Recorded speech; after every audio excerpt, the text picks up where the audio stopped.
conversatorio sobre plantas y bichos. Es todo un indicador tomar esa decisión con lo abrumados que estamos por información. Corregirte nada, en la presentación nada. Dije doctoras. No dijiste. Bueno, no, mira vos, ni lo advertí eso. Me siento muy identificada profesionalmente con la palabra bióloga. Y como oficio, si tuviera que decir, me siento muy jardinera, pero un poco díscola como jardinera, no sería una jardinera muy convencional, digamos. Pero, la reproducción de plantas ha sido lo que más me ha guiado a lo largo de estos años en mi actividad académica, siempre buscando las estrategias como siguiendo y aprendiendo de las plantas qué hacen para sobrevivir en distintas condiciones. Hay mucho para aprender ahí. Y bueno, Silvi, hace unos añitos, ahí te doy la posta a vos para que también te presentes. Silvina Fenoglio es entomóloga, es una colega con la que venimos trabajando muy cercanamente hace unos años. Hemos hecho un buen equipo porque, bueno, las plantas están para ofrecernos alimentos a nosotros y a otro montón de organismos. Y la Silvi venía laburando con eso ya hace bastante, ¿no, Silvi? Sí, así es. Bueno, hola a todos y todas. Gracias, Guille y Ceci, por la invitación y a todos por estar acá hoy. La verdad que es un placer compartir con ustedes nuestra experiencia y nuestro trabajo. Como dijo Ana, yo vengo más del palo de los insectos, pero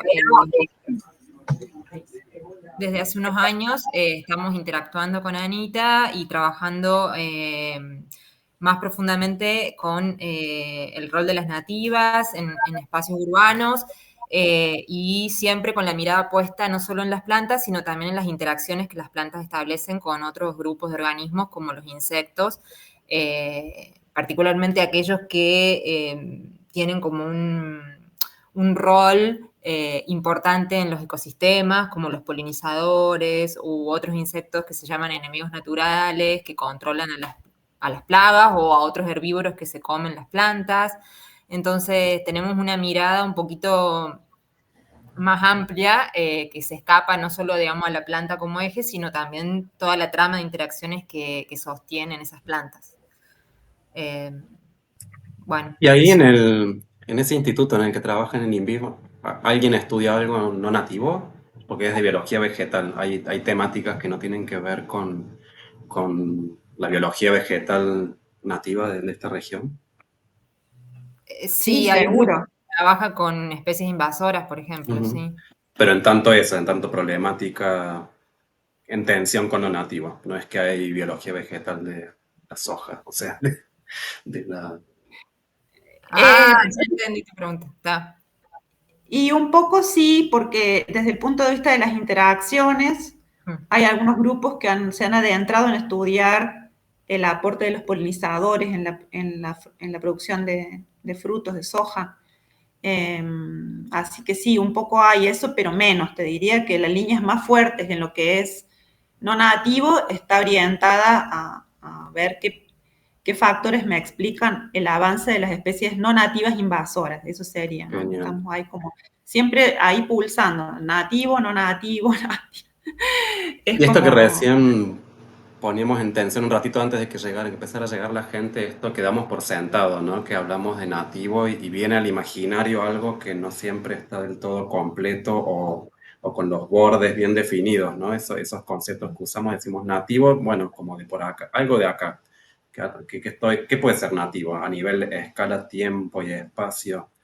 Digamos, tiene bordes bien definidos, hay una definición de nativo. Nativo es lo que está dentro de estas coordenadas y en este momento, o dónde termina lo nativo, dónde empieza, cuántas miradas, hay una sola mirada, una sola definición de nativo, la podemos dar por universal o va a depender de cada pensador observador. Bueno, arranco yo, que eres Silvi, metiéndome con lo de las plantas, porque seguramente con las plantas es algo un poco más sencillo de definir. No voy a decir completamente sencillo porque no lo es y porque también es una definición que ha ido cambiando con el tiempo y, y que no deja de estar en disputa. Por más que uno hable de dos categorías, nativo, no nativo, no deja de estar en disputa. Y básicamente la mayor complejidad, me parece, para hablar de lo nativo o no nativo, es que es un término histórico. En un momento dado hubo una cantidad de flora y de fauna que fue evolucionando en un determinado territorio y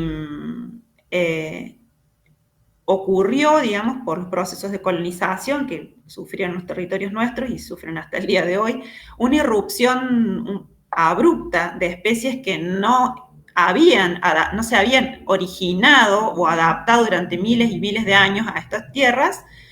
Y entonces, desde ese punto de vista, es tradicional utilizar las especies que se puede reconocer que ingresaron con los procesos colonizatorios de plantas como no nativas. Entonces sería como una línea de tiempo en ese proceso histórico que se pone a partir de la colonización. Ocurre que la colonización ya tuvo unos cuantos años y en otras partes del mundo, donde los procesos, por ejemplo, de urbanización son mucho más antiguos que acá en Sudamérica, se empezó a cuestionar esa división y hay ahora propuestas de que en lugar de tener categorías nativo, no nativo, haya como un gradiente en relación a los momentos históricos en los que esas introducciones fueron ocurriendo, y entonces debemos considerarla como fuera, digamos, como no perteneciente al acervo nativo. En particular, y ya le paso la palabra a Silvia para que hable un poco de las complejidades inherentes a hablar de los bichos, porque con las plantas hay registros de herbarios de acá, que hay que redecir también que los registros de herbario son postcolonización, o sea, tenemos ahí como un fuerte sesgo, pero al ser las plantas sésiles y al tener esos registros de herbario, es como relativamente sencillo, entre comillas, poder hacer este recorrido histórico para asignarle un origen a las plantas. Ahí iba a decir algo y me olvidé. Te iba a pensar pasar a vos la posta con algo de los bichos, Silvi, no sé si querés sumar algo de eso, porque reinvolucra también. Iba a sumar lo que hablamos antes de esta cuestión política por ahí de definición de territorio, digamos, que por ahí es útil en términos de decir esta planta es nativa para Córdoba o es nativa para Argentina. Si querés, Anita, eso, explicarlo vos. Sí, antes de estas propuestas así no binarias, que de hecho el artículo que lo propone llama así, donde habría un gradiente de natividad, de no natividad, digamos, en relación a la antigüedad que se puede reconocer de una especie en particular, la antigüedad en un territorio, había otras propuestas y una tiene que ver con los límites geográficos, que en realidad son límites arbitrarios, porque son límites arbitrarios para las plantas, porque las plantas no saben si están en Santiago del Estero o en Córdoba. Las plantas crecen, y lo mismo con la fauna, asociadas a un determinado sistema, a un determinado clima, a un determinado suelo, son movidas en el paisaje por agentes dispersores, muchas veces esos son animales. Pero ¿qué ocurre, digamos, en las finalidades prácticas de trabajar con floras? Cuando se recoge un material, se lo arboriza, se pone provincia tal, provincia cual. Eso va a una base de datos y después uno cuando consulta, por ejemplo, la flora argentina, en la distribución ve límites geográficos que son políticos, son creados por nosotros, digamos. Entonces, la definición en términos prácticos termina muchas veces siendo política. Y ahí... Política me refiero a la división política. Perdón que yo soy re mal educado interno. No, todo bien. Estamos conversando, yo charlo así. Pero digo, ahí antes de saltar a los bichos, propondría que nos pensemos como tal también, ¿no? En esto de animal dispersor y qué sé yo, porque estamos hablando estamos haciendo una historiografía de la planta y ya desde que nombramos colonización, por ejemplo, es imposible no atar esa historiografía a la nuestra, y ahí ya empieza a haber una relación, ¿no? Como para que luego vayamos por ahí arrastrando la presencia, la existencia de esta relación que es ecológica, porque también estamos acostumbrados a hablar de ecológico, lo bueno, verde y equilibrante del ambiente, ¿no? Y todo nuestro manejo y el espacio urbano, esta dicotomía de separar la cultura de la naturaleza, lo humano de lo no humano, como el humano irrumpiendo y tercerizando esa naturaleza para modificarla como si fuéramos, bueno, estará en cada quien su creencia más metafísica, ¿no? De que estamos puestos en el mundo para hacer cosas, ¿no?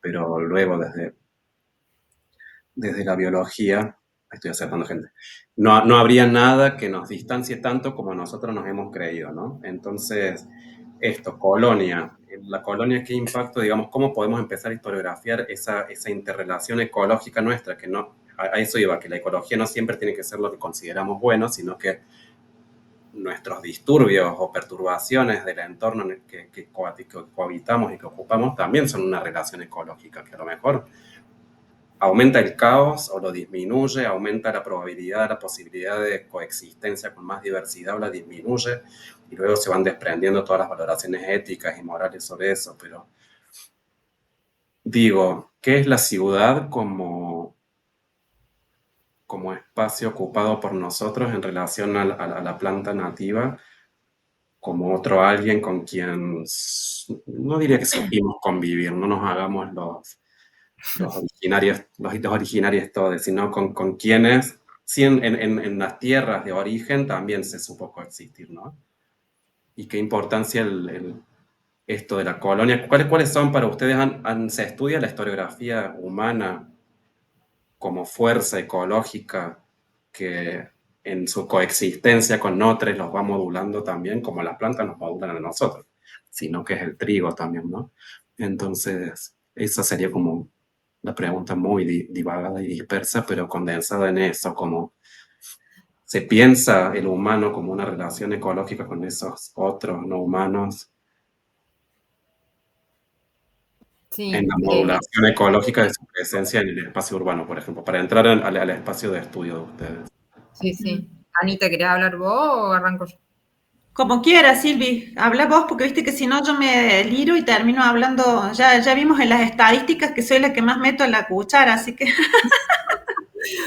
Bueno, no, a arrancar, sí, con esto de que está diciendo Guille, que estamos como muy en las ciudades, estamos tan desconectados de lo que es la naturaleza, que el poco espacio verde que existe, a su vez, tiene como una mirada o una impronta muy europea, ¿no? Esto que decís vos de que viene de nuestros colonizadores, de tener el jardín súper, el césped cortadito, que no haya ninguna plantita fuera de lugar, que si aparece un yuyito, maleza, uno lo saca, o considerar los espacios baldíos como espacios de nada o de que son poco productivos, por así decirlo.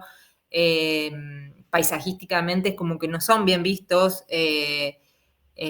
Todo eso tiene una mirada muy fuerte de lo que traían nuestros, obviamente los que nos colonizaron, los europeos que hicieron los típicos parques como el Parque Sarmiento o el Parque Táis en Buenos Aires. Es como que, bueno, Anita puede hablar mucho más de eso, pero tenemos como una fuerte impronta europea en la mirada en relación a lo que es estético y a lo que no es estético. Porque por ahí si crece una planta que es nativa y que crece espontáneamente en mi patio o no sé, en la entrada de mi casa o en cualquier sitio, digamos, donde yo pueda tener un cierto control, es como que ahí la persona es como que pareciera que tiene que controlar el sistema, ¿no? Como que siempre el dejar ser no está bien visto. Es como que si uno deja que el sistema progrese, que las plantas colonicen y hagan su proceso,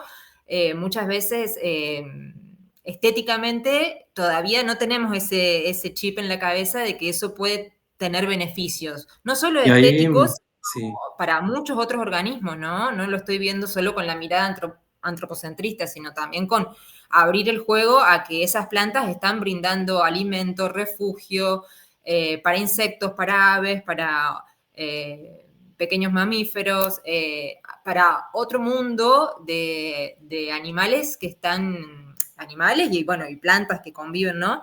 Que están cohabitando este espacio que nosotros hemos dominado, que son las ciudades. No sé si responde un poco, pero Sí, bueno. y me gusta que digas tanto estética, porque es como la forma en la que... Hola Ceci Ainar, esto es de ella. Sí. Esto te lo he escuchado, esto que voy a decir. Pero digo, la forma que tenemos también de abordar para convencer con el lenguaje es como que hay otras estéticas posibles, cuando en realidad esas interrelaciones que mencionaba al comienzo, ya en su esencia, en su ontología misma, ¿no? En el hecho de convivir con otros, ya deberían tener valor en sí mismos, ¿no? Y aún así tenemos que estar traduciendo constantemente en que, bueno, al menos hay otras estéticas más ruderales posibles, como si tuviera que entrar sí o sí por ahí, cuando en realidad hay algo que a mí me parece que lo identifico bien en las infancias, sobre todo, la mía y cuando veo niñas, en esa convivencia con el bichito, con la planta, ese jugar en un patio que no importa bien cómo está diseñado y todo, sino todavía ahí se mantiene, me parece, una relación Uh-huh. en esencia real, ecológica, entre un humano y un gusano y una planta, ¿no? Y eso se va perdiendo hasta tal punto que tenemos que desarrollar sistemas de convicción para decir, esto también es bonito, cuando en realidad, ¿qué pasó, no? En la ciudad que hemos perdido, incluso a lo largo de nuestro desarrollo como personas y a lo largo del desarrollo histórico como comunidades, se va perdiendo en esa madurez que es más un envejecimiento, ¿no? Social, psicológico, colectivo. Envejece la ciudad perdiendo vida y, bueno, ¿cómo sería la forma de, primero, se me ocurre interesante reconocer dónde todavía está, como estas actividades que han hecho ustedes, Silvi, creo, de Uh-huh. caminar por los barrios y ver dónde hay relictos, por más pequeño, por más yuyito en el cordón de la vereda que esté saliendo, decir esta es esta. Luego, ¿cómo sabemos de planta exótica y cómo no sabemos de las nuestras también, ¿no? Entonces, empezar a reconocer dónde sí están y ustedes hacen un trabajo, me parece, en facilitar esa vuelta también. Sí, Anita, ¿querés aportar vos? Sí, yo me quedé pensando en lo que venían planteando de el aspecto histórico. Para mí personalmente la ecología es una disciplina histórica, porque si yo estoy hablando de la distribución, la abundancia de los organismos en un tiempo dado, en un territorio, aunque sea una ciudad o no, para poder explicarlo tengo que hacer uso de la historia. Lo que pasa es que no estamos habituados a verlo así, en la práctica no se condice en general, digamos. Es más reducido, me atrevería a decir, me estoy arriesgando acá, quienes trabajan en ecología con esa perspectiva. Pero traigo cuenta porque cuando te escuchaba recién decir eso, Guille, me venía esta cuestión de un cambio estético, en la apreciación estética que ocurrió con la irrupción de las ornamentales, de las plantas ornamentales. A principios del siglo XIX, digamos, las primeras plantas ornamentales no eran vistas como, normalmente como algo bueno, digamos, como algo bello, digamos, como una apreciación estética favorable. Pero luego eso fue cambiando y ya a principios del siglo XX, por ejemplo, en los años 40, eso se empieza a modificar y empiezan a ser modificadas simplemente para un goce, para generar una emoción positiva en las personas. Y eso hace que se diverjan, digamos, la flora ornamental de su vínculo con otros seres, porque en realidad nos empezamos a vincular cada vez más nosotros con esas plantas desde esa percepción, digamos. Hoy leía, que me hubiera gustado llegar antes para poder explicarlo mejor, un trabajo re interesante donde plantea que el vínculo entre los humanos y las plantas ornamentales es como un mutualismo. Las plantas ornamentales devuelven ese goce, digamos, esa emoción positiva de disfrute estético, y uno las provee de todo lo que necesitan para sobrevivir, porque perdieron su capacidad de control de defensas químicas para, no sé, para las plagas, de reproducirse por sí mismas. Obviamente que es una versión mutualista, de un mutualismo ampliado, ¿no? Porque no un mutualismo solamente estrictamente como se lo ve en ecología, digamos. Pero eso no sé si va a lo que vos te apuntabas, Guille, pero va de la mano de cómo se fue construyendo esa nueva estética, que evidentemente vino con quienes nos colonizaron, porque antes no existía acá lo ornamental.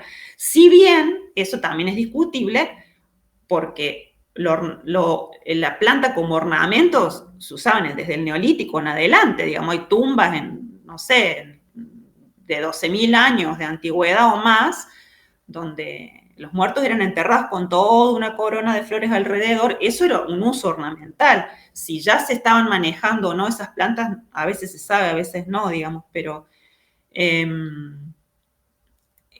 indefectiblemente, digamos, me parece, para poder entender qué pasó con esa separación, tiene que haber una forma histórica de entenderlo. Es mi punto de vista hoy, ojo, me hubieran preguntado hace unos años atrás y no lo hubiera visto así. Me empezó a pasar justamente cuando empecé a trabajar más en ciudades, que me empezaban a desafiar algunas cosas que encontraba y que no las podía explicar fuera de aspectos históricos, o de las ciudades, o de esas plantas, digamos, de la historia misma de esas plantas. No sé si me fui muy por las ramas, No, hablando de plantas.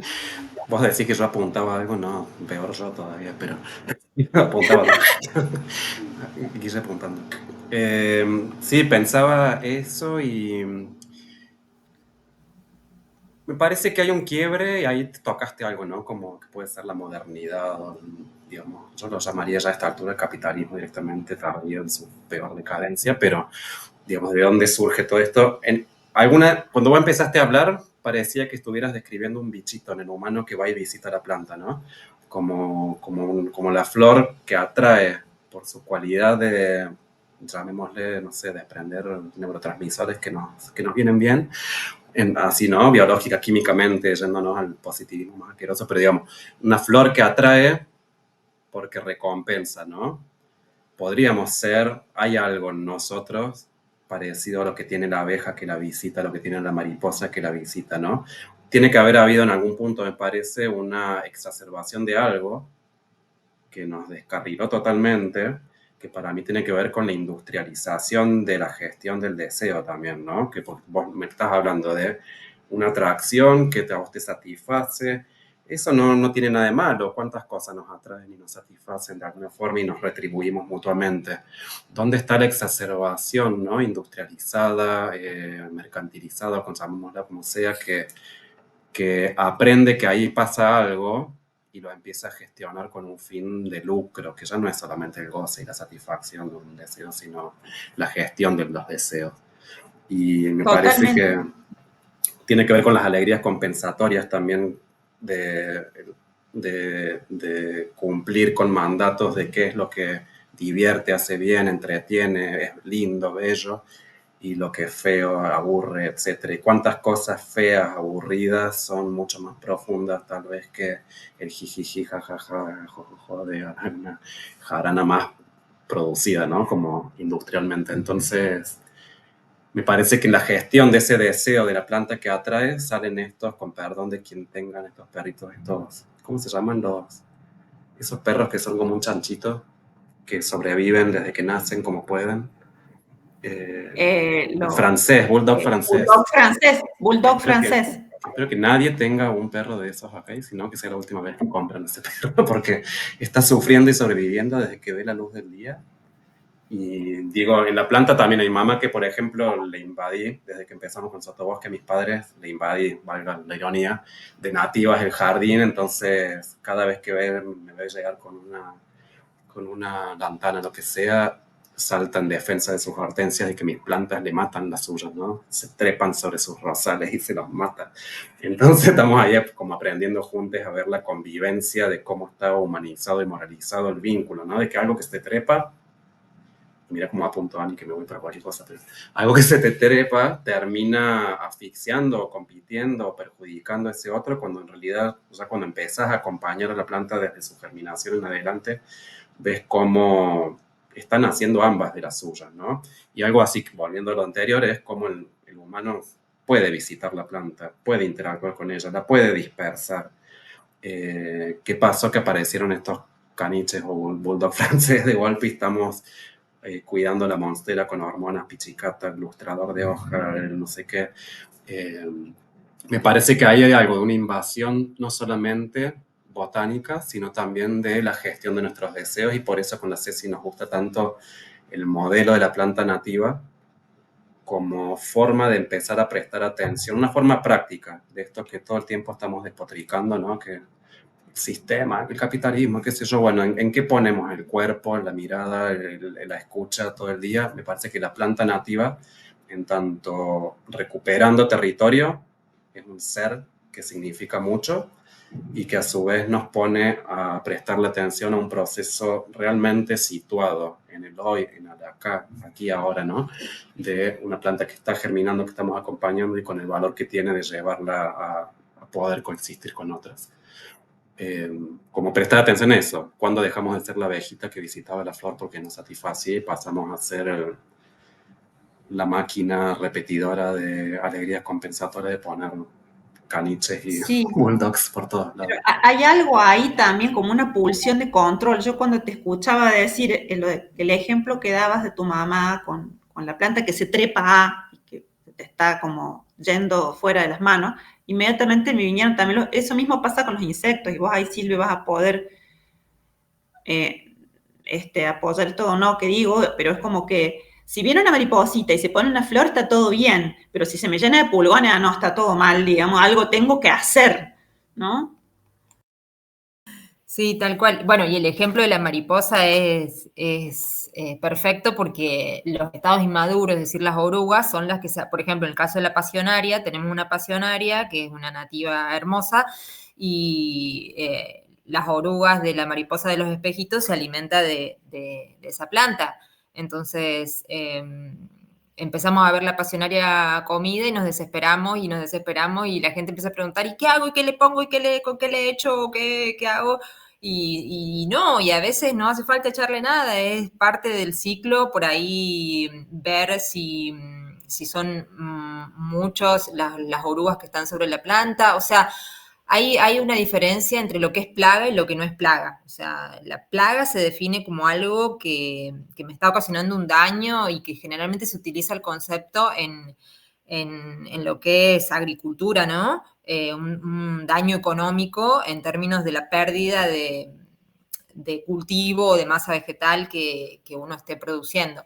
En el caso de un patio, de un techo verde, de no sé, un jardín, uno, digamos, puede flexibilizar estas cuestiones, digamos, no necesariamente porque tenga en la planta pulgones ya la voy a considerar que es una plaga y que la tengo que controlar sí o sí, porque hay procesos naturales que ocurren y esos insectos tienen asociados otros que se los comen naturalmente. Y por ahí nosotros no somos conscientes de eso, porque son, en el caso de los pulgones, por ejemplo, existen unas pequeñas avispitas que se llaman parasitoides, que son imperceptibles por ahí a la vista, pero que los podemos identificar. De hecho, si quieren puedo compartirles pantalla para mostrar una foto, porque está bueno que para quienes no los conozcan, ¿no? Ver cómo se ven arriba de una hoja. No sé si ahí lo están viendo. Ahora sí. Los pulgones, cuando son parasitados por estas avispitas pequeñas, estas avispitas se llaman parasitoides porque lo que hacen es poner un huevo dentro del pulgón y el pulgón cuando ocurre ese proceso, se empieza como a endurecer y se forman como si fueran estas cascaritas que vemos acá doradas. Entonces, si ustedes ven eso en sus jardines, no crean que es una plaga, déjenlo porque son justamente organismos benéficos que están controlando a esas poblaciones de pulgones. Acá podemos ver en otra imagen una momia ya con el agujerito que ha nacido la avispa, ¿no? También este es otro ejemplo de en caso de una oruga, que esta es la oruga del tabaco que le llaman. Los Momia le parásitos. dicen, perdón, el pulgón parasitado que se momifica. Sí, momia le dicen, sí, momia. En este caso es súper interesante, el parasitoide es como un alien, porque pone el huevo dentro de la oruga y es maravilloso lo que hace, es como que hace que la oruga no siga mudando, no se convierta en crisálida, o sea, sí, se siga alimentando y por dentro va creciendo, todas esas avispitas van creciendo por dentro hasta que esos capullitos blancos que ven ahí ya son, digamos, el estado final antes de que emerja el adulto, que es la avispa que ustedes ven acá. Entonces, por ahí uno ve esas cosas y cree que es un hongo, o, bueno, a veces pasa, ¿no? No digo que todos tengamos que saber todo, pero está bueno por ahí empezar a hablar un poco más de esto, porque estos organismos están en la ciudad y si bien son muy sensibles al proceso del avance de la urbanización, eh, aún se los encuentra en espacios verdes en las ciudades, tanto en las huertas urbanas como en los jardines. Entonces, justamente una forma de propiciar su presencia es a través de las flores, por ejemplo. Estos insectos no solo se alimentan de herbívoros, sino que en algunos momentos necesitan consumir polen, por ejemplo. Entonces, el uso de flores nativas favorece su presencia. Ya hay muchos estudios que han demostrado que flores de la familia por ejemplo, de las apiáceas, que son como la zanahoria, todas estas, favorecen la presencia de estas microavispitas. Entonces, hay veces en que uno puede intervenir, ¿no? Y hacer un manejo que tienda a se le llama favorecer el control biológico conservativo. Conservativo, ¿por qué? Porque yo manipulo el ambiente, en este caso elijo qué plantas poner en mi patio, por ejemplo, para favorecer la presencia de estos organismos.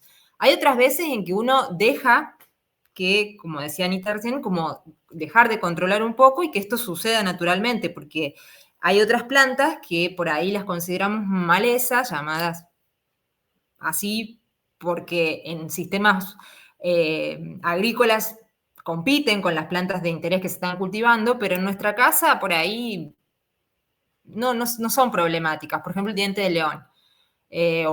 No sé, otra, la Santa Lucía, que son plantas que aparecen y que esas plantas tienen recursos, las flores brindan recursos, polen, néctar, a distintos organismos, no solo a estas avispitas, sino también a polinizadores. Bueno, ahí Anita puede hablar un poco más porque ella es especialista en ese grupo. Pero bueno, lo bueno es ver que en las ciudades hay un mundo que por ahí es un tanto invisible, por así decirlo. Y estos insectos, realmente cuando hablamos de insectos pensamos en especies que son perjudiciales. Pensamos en el Aedes aegypti, en las cucarachas, en todo aquello que no es muy ni bonito ni que hace bien porque transmite alguna enfermedad o causa algún daño. Pero de las especies descritas en el planeta, más del 99% son especies que no tienen no están asociadas a una problemática. Entonces, esas especies sí están cumpliendo un rol en los ecosistemas y en las ciudades y en otro tipo de ambientes también. Y bueno, hay que como empezar a mirar a los insectos desde mi punto de vista, obviamente soy amplia defensora de los insectos, mirarlos con otros ojos, porque en términos de conservación a nivel global, se están perdiendo, aunque son muchas las especies de insectos, se están perdiendo muchas especies. las poblaciones de un montón de grupos de mariposas, de escarabajos, están disminuyendo. Y una de las razones es el avance de la urbanización, es decir, más construcciones, más cemento, más calor en las ciudades. Todo eso hace que la biodiversidad disminuya. Entonces, lo que nosotros en lo que estamos trabajando con Ana es tratar de encontrar o buscar la forma de que el verde vuelva a las ciudades y ver y estudiar cómo ese verde repercute en las comunidades de otros organismos, ¿no? Me fui por las ramas, perdón, pero bueno. Esa es la idea. Pero pensaba también, irse por las ramas, estamos en sotobosque. Sí, sí, ¿Por sí, dónde te vas a ir? también. Pero, digamos, identifico así como fuerzas hegemonizantes en lo que nombraste, que hacen que todo se parezca cada vez más a todo. Y al punto, digamos, si dejáramos rienda suelta a esas fuerzas hegemonizantes, Córdoba sería lo mismo que cualquier otra ciudad, ¿no? Digamos, la tendencia de la hegemonización del paisaje pareciera ser que el objetivo es que todas las ciudades se parezcan, que tengan una luminaria de tal tipo, ni hablemos de las luces en Córdoba de noche y los bichos y las plantas, puentes de tal tipo, parques de tal tipo, toda la implantación del esquema del diseño urbano se parece cada vez más en todo el mundo. Y cuando hablamos de plaga, también lo asocio a eso, ¿no? Como ya yo lo aprendí de la Ceci, de mi amiga, del vivero, que la plaga, digamos, es como un reflejo de esa hegemonización, ¿no? Cuando abunda mucho de lo mismo, las interrelaciones con otros bichitos va a ser también mucho de lo mismo y termina explotando por ese lado. Y como permitirse también un acompañamiento, además del manejo, cuando sea urgente, un acompañamiento de procesos que van a llevar más tiempo. Entonces, yo diría como resumen para no creer que tenemos que saber cuestiones técnicas de biólogos y de gente que estudia específicamente esto, a más diversidad me suena a que todo lo que llamamos plaga termina más o menos equilibrándose porque se diversifica. Y eso lo vemos en jardines con la Ceci, digamos, cuando entramos a jardines muy homogéneos y se empiezan a incorporar nativas, cómo baja la necesidad de manejo y de control de plagas, porque en realidad le explicas a la persona, mira, deja que esta oruga se come esto, los pulgones acá dejarlos porque estás plantando tal y tal, tal, tal, que va a traer tal, tal, tal bicho que va a empezar a interrelacionarse con ese otro y se van consumiendo mutuamente, se van acompañando, facilitando, etcétera. Me parece que eso, que es como por ahí poner los esfuerzos en contrarrestar con más diversidad las fuerzas hegemonizantes sin necesidad de entender qué está pasando como dato, ¿no? No hace falta llenar un Sí, Excel y decir, aparece esta abeja, aparece esto, que si bien viene bien, eso lo hacen ustedes. Digo, nosotros que tenemos sí, totalmente. un patio, me suena que más diversidad es... Y no va a alcanzar, ¿no? No creamos que con ese esfuerzo individual estamos realmente dando una batalla significativa a nivel asimetrías de fuerzas, pero ¿por dónde se empieza si no? ¿No? Es como por lo menos empezar a nombrarlo a nivel histórico, porque venimos hablando de la historia hacia atrás, ¿no? Una historiografía futuro, digamos, ¿qué historia estamos generando para el futuro? Bueno, alguien tiene que empezar a decir esto, alguien tiene que empezar a ver dónde está la planta nativa, alguien tiene que empezar a decir acá faltan, acá sobra, acá han arrasado, acá puedo intervenir o facilitar tal proceso. Entonces, a lo mejor estamos en un punto en el que se empieza a masificar esta cuestión, por suerte, y somos cada vez más poquitos que nos empezamos a encontrar en estos espacios para ser fuerzas diversificantes y contrarrestantes de procesos que hegemonizan. Y creo que eso, prestar atención al bichito, todo eso que en las fotos que mostraste recién, me parece eso, sin ser bióloga, sin estar en un laboratorio, llegar a tu casa después de trabajar y de darle tu tiempo a la producción de algo para quién. Y llegas a tu casa y podés sentarte a mirar esa hojita con esa oruga portando avispitas en desarrollo, me parece, dijiste es un alien, bueno, qué lujo tener esos aliens en tu patio y poder vincularte. Y crean realmente cuando empiezan a hacerlo en el patio, en el balcón, terraza, en la plaza, abre un mundo que no termina más. con así si nos pasa trabajando con las plantas todo el día, es mira esto y lo ves de cerca y le sacas una foto y ves que ese escarabajo enterrado es transparente y ves cómo come y cómo transita todo su intestino en la comida y le pones música, le sacas foto, eso es una relación ecológica, me parece también.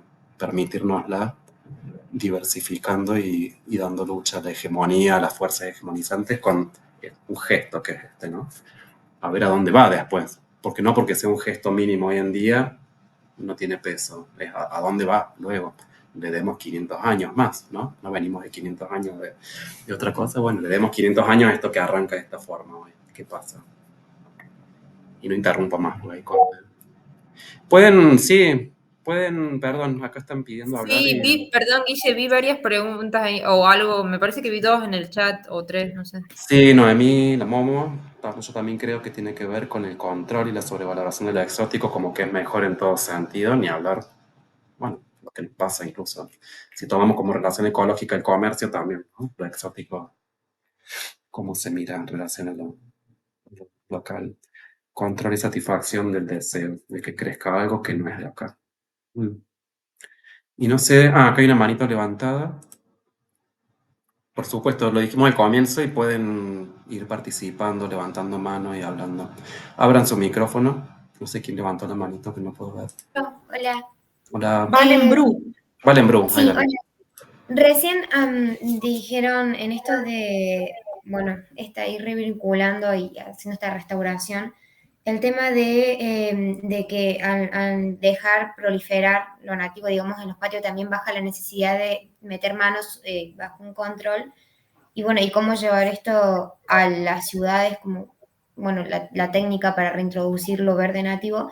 En Europa están empezando a la tendencia de que en los cultivos, por ejemplo, de olivares, vuelvan la cobertura de debajo de los árboles, que vuelva la maleza nativa, como forma, bueno, en parte primero porque detiene el deterioro del suelo, pero también porque ayuda al tema de las plagas y reduce. No sé si tienen algo para decir sobre eso en las ciudades y en la actualidad, de si hay algo acá o si están trabajando sobre eso.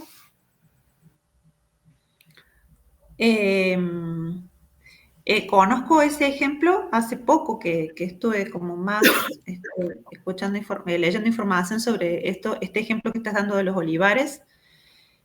Es interesante porque básicamente se dieron cuenta que si no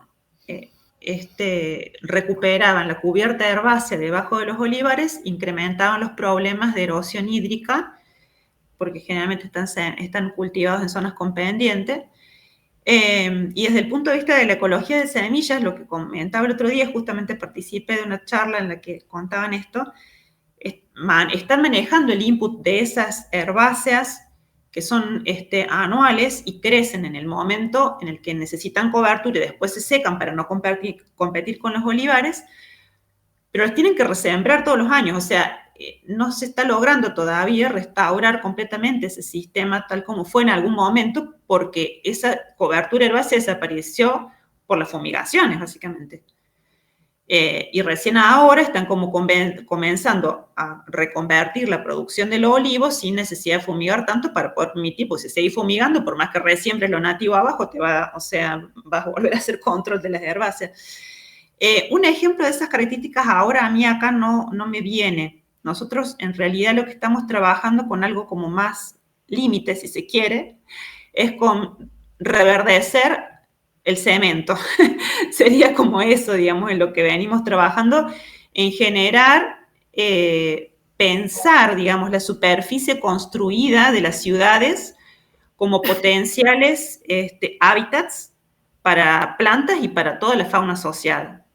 Eso es en lo que más venimos trabajando, es decir, repensar el hábitat construido y no, ¿por qué digo repensarlo? Porque no identificar que la presencia de una especie tolerante, digamos, a una superficie sólida, que crezca en una, en una grieta o de una pared, de un techo, en lugar de verla como un potencial enemigo de la construcción, sino como un aliado de la biodiversidad urbana y generar las condiciones para que eso prolifere. Probablemente yo no sé, lo vea eso de acá mucho tiempo, no lo vea, digamos, pero nuestra visión de la restauración en ambientes urbanos está un poco ahí, en ver los hábitats potenciales, y por eso, digamos, que Silvina empezó a trabajar en techos verdes, yo después me empecé a sumar en estos proyectos, son como un excelente ensayo, porque partís de la nada misma, digamos,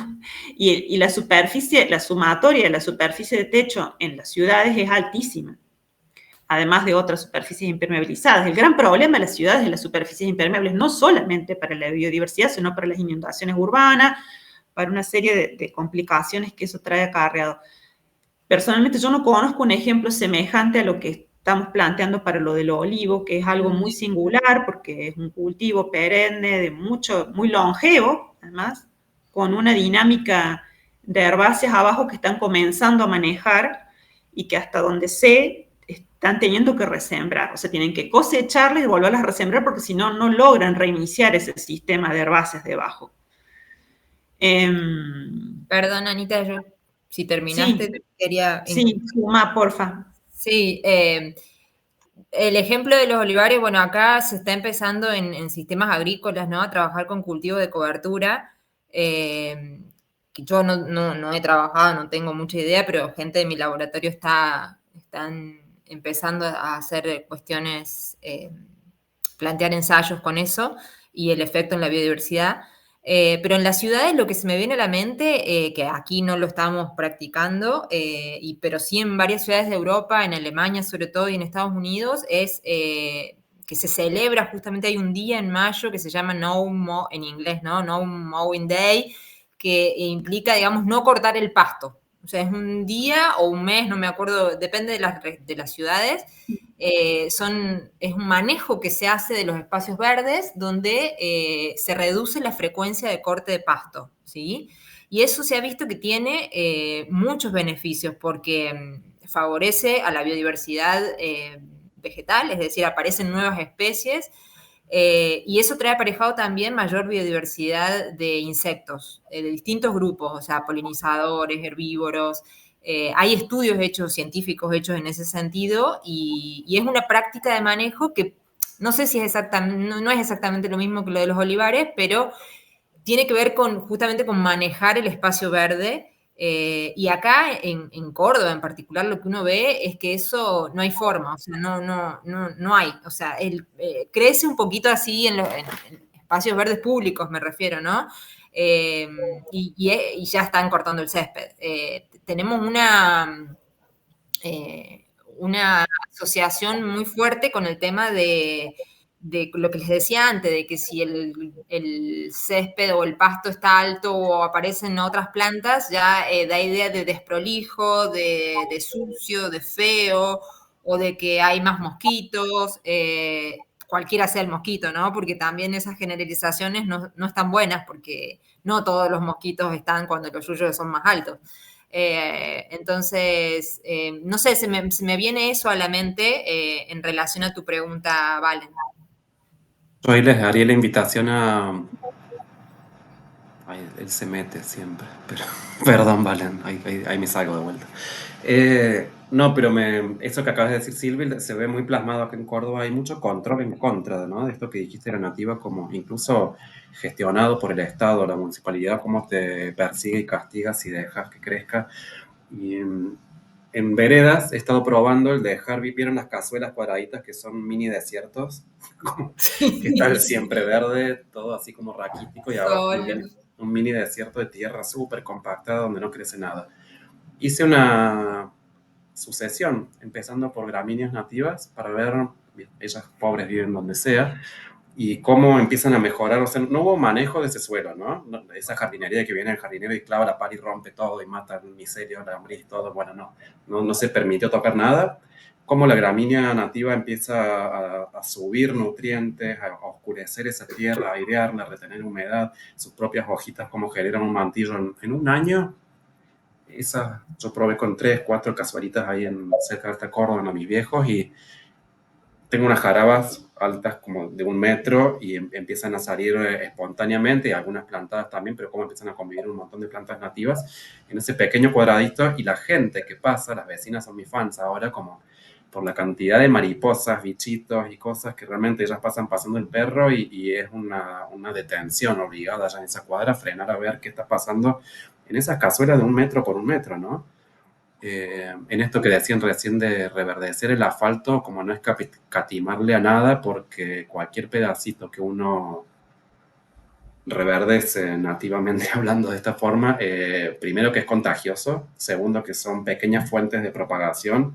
Yo estoy viendo nacer plantulitas, hijas de estas, que yo no las estoy sembrando, en otras cazuelas vecinas, y cómo las vecinas y vecinos empiezan a prestar atención y a preguntar, y se empieza a pasar ese chisme, ¿no? De que, no, esta planta es de acá, esta funciona así, esta trae tal abeja. Entonces la ven nacer, y ya esa fue una información que se transmitió, no académicamente, nadie tuvo que ir a leer nada, fue un yuyerismo puro, ¿no? En pleno barrio de la ciudad de Córdoba, por esa cosa de poner la mente y la atención a un proceso biológico del que somos parte. Entonces, ese reverdecer, digo, no implica solamente proyectos de intervención que las chicas hacen negociosamente, pero porque ellas están midiendo también qué pasa, ¿no? Miden y sacan conclusiones que también se transmiten de otra forma, pero nosotros en la casa, en la vereda, también espacito que veamos, ya el dejar crecer es Sí. es una potencia, y ni hablar de plantar algo nativo también, como para ver cómo se comporta y se empieza a propagar solo. Sí. En relación a eso, estaría bueno que, porque vos lo preguntaste antes, Guille, lo de la actividad esa que hicimos el año pasado de naturaleza espontánea, Anita, de recorrer, fue una actividad que se hizo en conjunto en 9 ciudades de Latinoamérica, y que la idea que buscábamos era como que darle valor a lo que crece espontáneamente en las ciudades. Entonces hicimos una caminata en el barrio de Alto Alberdi, con la intención justamente de que se sumen vecinos, cualquier persona interesada, y hicimos una caminata de reconocimiento de plantas que nacían espontáneamente en las veredas, en los bordes de la calle, y fue muy linda la experiencia porque la gente empezó a mirar con otros ojos lo que lo rodeaba, y las devoluciones que tuvimos al final de la caminata fueron muy... no me sale la palabra, pero como reconfortante, porque la gente expresaba que ahora iba a salir de su casa, iba a pasar por esa calle y iba a mirar a su alrededor con otros ojos, o sea, no iba a pasar de largo y como si nada, ahora se iba a detener a mirar esa planta que sabía que la visitaba tal abeja o que tenía tales flores. Bueno, no sé, Anita, si quieres agregar algo, pero está bueno Sí, eso. quería comentar 2 cosas, y una de ellas es en relación a lo que vos mencionaste. Me encantó que trajeras el ejemplo ese del no mowing, del día ese en que no se corta el pasto. Y otra es para recuperar una pregunta que vi acá en el chat que me parecía interesante, que tiene que ver con la ceguera vegetal. En relación a lo primero de no cortar el pasto, voy a volver a... Yo les dije que me está gustando la historia y se la van a tener que bancar porque me invitaron y voy a tener que mirar. Esa es una impronta fuertemente europea, o sea, en los paisajes, y Ceci, vos que estás acá, Ceci Ainart, corregime si me equivoco, con el pastito cortado, digamos, vienen de la posibilidad de allá lejos y hace tiempo, en el norte global, de poder mostrar tu poder, digamos, a través de tierras destinadas al no cultivo de alimentos. Tengo pasto y me la banco, por decirlo así, en cordobés. Ese pedazo de verde no utilizado para la producción de alimentos se asoció a una idea de estatus. Y eso entró, pero como directo acá. ¿Y por qué lo vinculo con esta otra pregunta que hizo Manuel? Dice, ¿qué opinan de la ceguera vegetal? Porque yo personalmente opino que es parcial la ceguera vegetal. O sea, la idea quizás de ceguera vegetal se se engendró a raíz de que comparativamente por ahí con otros organismos, las plantas durante mucho tiempo estuvieron como en segundo plano, ¿no? Eso está cambiando, rápidamente está cambiando. La verdad que me alegra mucho poder vivir en estos tiempos de ver eso. Pero para mí era parcial porque hasta el día de hoy yo advierto que hay plantas que son vistas y plantas que no, y hay plantas que cuando las veo no las quiero. Y nos pasó algo muy curioso en esa experiencia que les contaba Silvina de Naturaleza Espontánea, que en el recorrido le propusimos a la gente que al final de ese recorrido, donde ya ahí había plantas exóticas, nativas, porque aparece todo en la ciudad, cuando te pones a mirar es increíble, que votaran por cuál era la planta que más les gustaba. Y yo venía hace tiempo muy enamorada, casi porque yo vivo en Alto Alberdi, de una planta que estaba acá a unas cuadras, una pasionaria con un diámetro en su tallo que yo no vi nunca en el campo. Era una cosa, no les miento, como casi de 5 centímetros de diámetro, una liana parecía, una liana como de la selva, digamos, trepada sobre un olmo, el olmo vivo, con una infinidad de flores y frutos que cuando yo la descubrí hace unos años atrás me di cuenta que era la planta madre de un montón de pasionarias que yo encontraba en los lugares más insólitos creciendo en el barrio. La cuestión es que cuando llegamos a esa planta, la gente se fascinó, obviamente, y terminó siendo la planta votada como la que más le gustaba.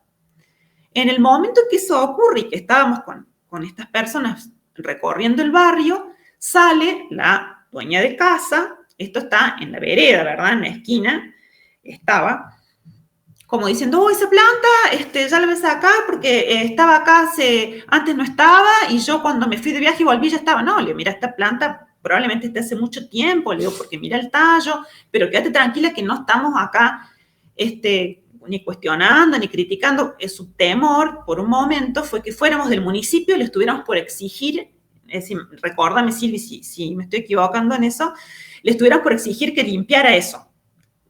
Silvi, con toda la paciencia del mundo, le explicó que no éramos del municipio, que estábamos haciendo, que esa planta la estábamos admirando por un sinfín de cosas.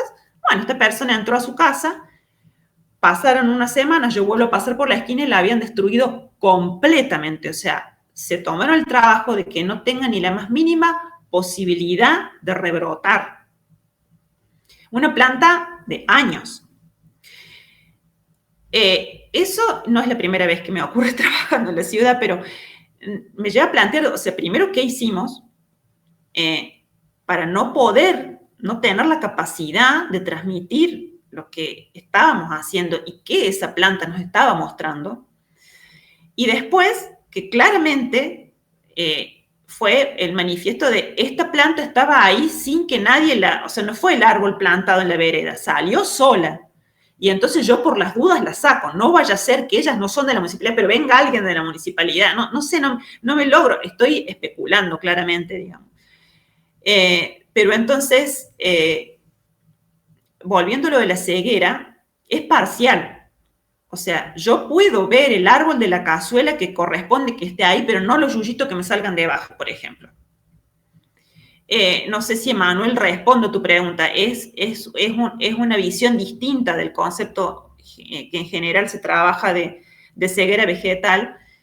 Y vos ahí preguntas, dices, ¿acaso una consecuencia de la modernidad? No te sabría decir, pero tal vez sí. Pero el concepto clásico, ¿no? de que las plantas son seres, entre comillas, inferiores y demás, que ahora, digamos, con los nuevos avances, ahora son años, lo que pasa es que no tienen la difusión que deberían tener desde mi punto de vista de la fisiología vegetal, están muy en disputa. O sea, las plantas ya tienen un estatus, digamos, donde hay un lenguaje que todavía no se entiende bien bioquímicamente cómo se establece, pero lo tienen la capacidad de aprendizaje. O sea, hay una serie de cosas que la fisiología nos ha abierto y que han contribuido a salir de esa ceguera. Pero así todo, digamos, es como que tuviéramos como si una lente con un parche en general y se ve se elige lo que se quiere ver, ¿no? Tras hay un filtro cultural muy fuerte. Y esto otro que de pronto es espontáneo, también nos pasó a unas cuadras más allá, con una verbena, una cosa rarísima para que aparezca creciendo entre medio de las veredas, y que después de que nosotros transitamos el primer recorrido que hicimos, limpiaron completamente esa vereda y se ocuparon de que esa planta no estuviera ahí. Cuando uno pone el ojo, hace que otro ponga el ojo y como que cambia ahí la perspectiva de la ceguera, ¿no? No sé si se entiende lo que quiero ir. Ahí veo que hay otra pregunta, así que me voy a callar para... Ahí cuando dijeron modernidad, me parece que volvemos siempre a lo mismo, ¿no? Esta cosa del humanismo que surge con la modernidad y que irradia como humanismo y se pone al hombre, con B corta, al humano en el centro de todo, y la planta pasa a ser parte de la matriz en la que nuestra vida, nuestra cultura ocurre, ¿no? Como parte de esto que dijiste recién, un paisaje que no es un sí mismo en sí mismo. Así como la planta ya deja de ser un ser vivo que está teniendo su desarrollo y su devenir en el mundo también como nosotros, sino es parte de ese fondo, como el piso que pisamos, como el aire que respiramos, una cosa inerte que nos mantiene ahí, como que nos entretiene o que nos cumple cierta función y deja de ser un sí mismo, creo que lo llaman la antropología más allá del humano, digamos. Entonces, esa es la práctica también de quiero un árbol para... que no paso por un lugar para ver cómo está, siento las ganas de volver a pasar por ahí y bueno, sería como ir a visitarlo, ¿no? Después está el mini recorrido en mi mini patio, que también, eso es como una visita. Pero, o cuando vuelvo a algún lugar después de mucho tiempo,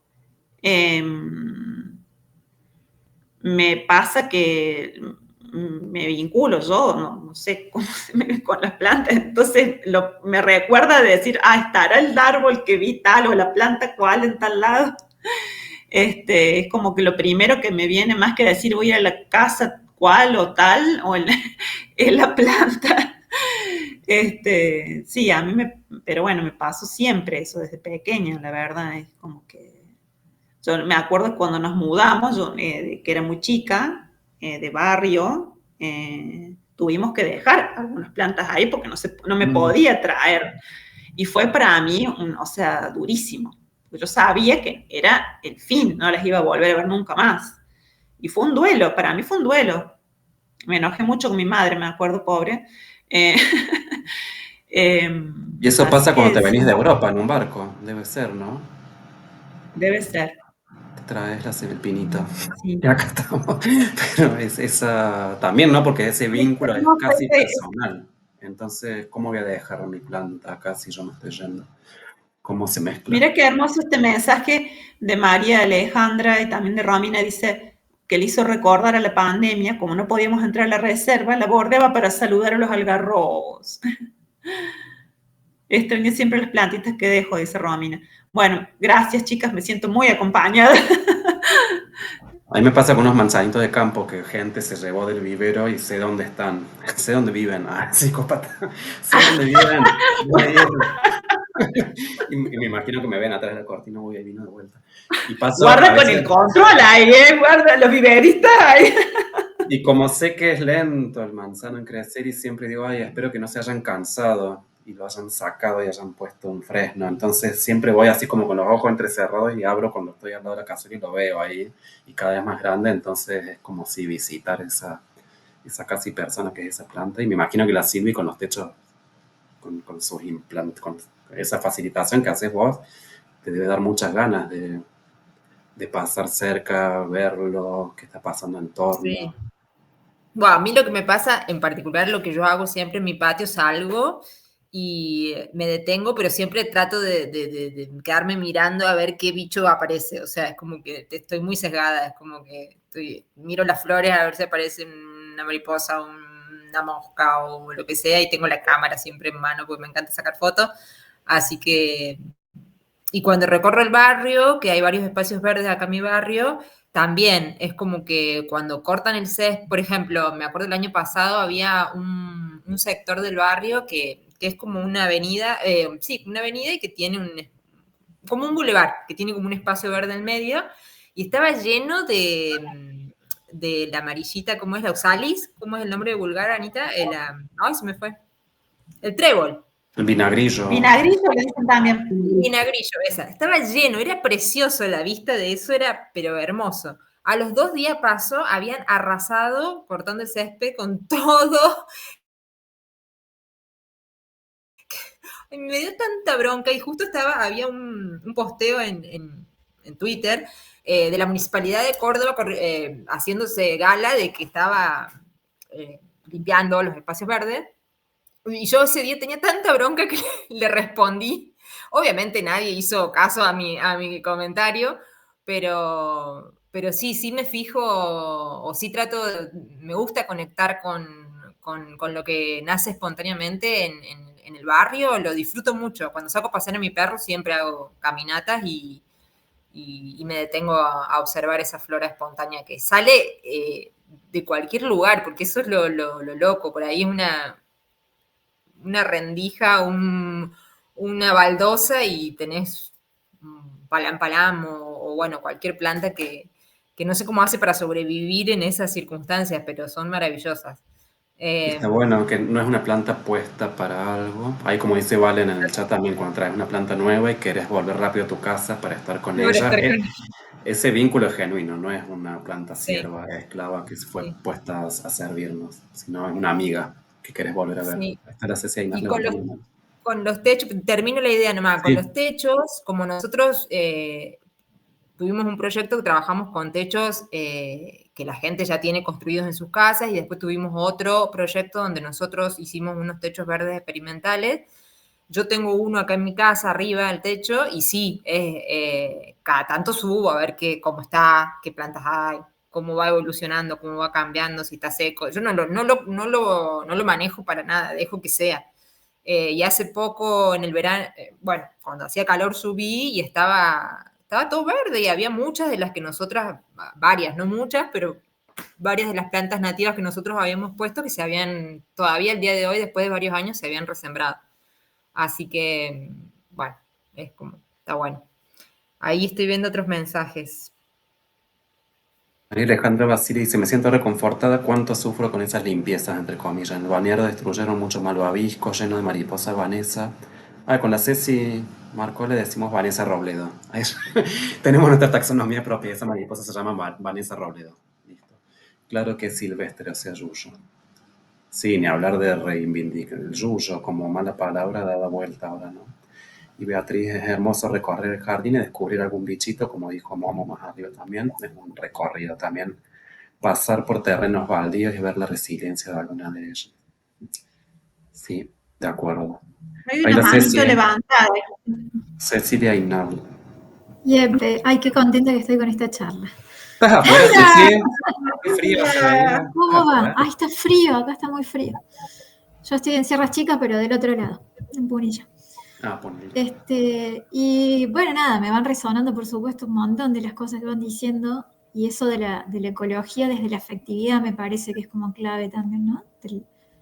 Que va en ese gradiente o pivoteando desde el...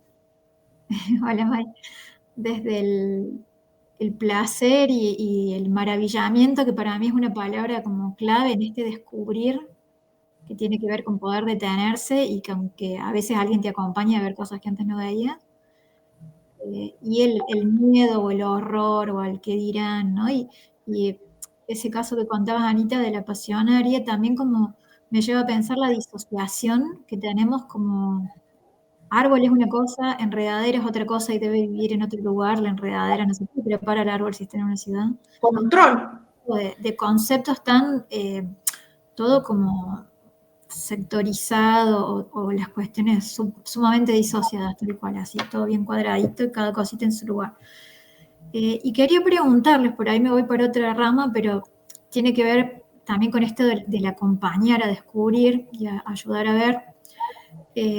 Si ustedes han generado, disponen o pueden recomendar recursos didácticos de comunicación para acompañar este tipo de procesos, que cuando los hacemos en vivo, por supuesto, tienen como una potencia importante, pero no siempre es factible hacer todo cuerpo a cuerpo. Entonces hay veces que la información circulando llega a un momento de la sensibilidad de alguien que le mueve alguna fibra, y a veces también esas son otras formas de poder multiplicar estas posibilidades de acompañamiento.